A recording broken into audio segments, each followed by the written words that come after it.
بسم اللہ الرحمن الرحیم۔ عادات طیبہ صلی اللہ علیہ وسلم۔ حضور اکرم صلی اللہ علیہ وسلم چلتے تو نگاہ زمین کی طرف رکھتے اور دائیں بائیں نہ دیکھتے۔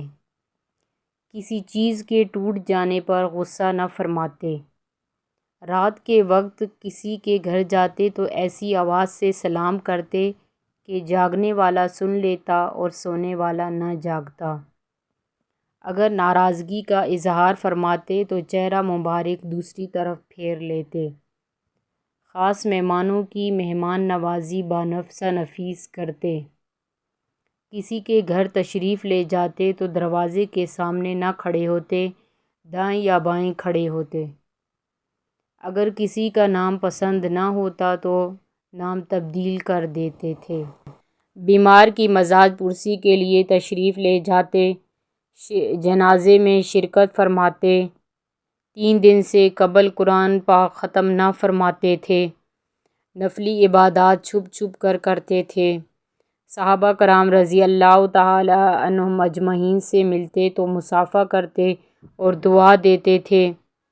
جب کھڑے ہوئے غصہ آتا تو بیٹھ جاتے اور بیٹھے ہوئے غصہ آتا تو لیٹ جاتے تھے۔ بچوں کے پاس سے گزرتے تو سلام کرتے۔ خوشی کے وقت آنکھیں مبارک نیچی کر لیتے تھے۔ 3 چیزوں سے دوسرے آدمیوں کو بھی بچائے رکھتے۔ کسی کی مذمت نہ فرماتے تھے، کسی کو عار نہ دلاتے تھے، کسی کا عیب تلاش نہ کرتے تھے۔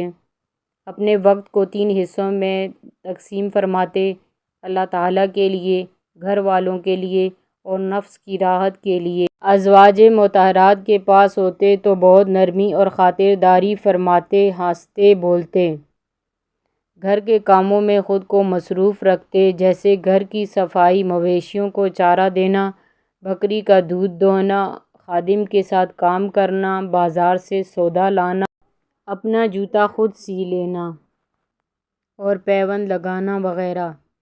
شروع شب میں سوتے اور نصف شب کے شروع میں جاگ جاتے تھے۔ مسواک کرتے اور وضو فرماتے، اکثر اوقات میں عبادات ہی کرتے رہتے تھے۔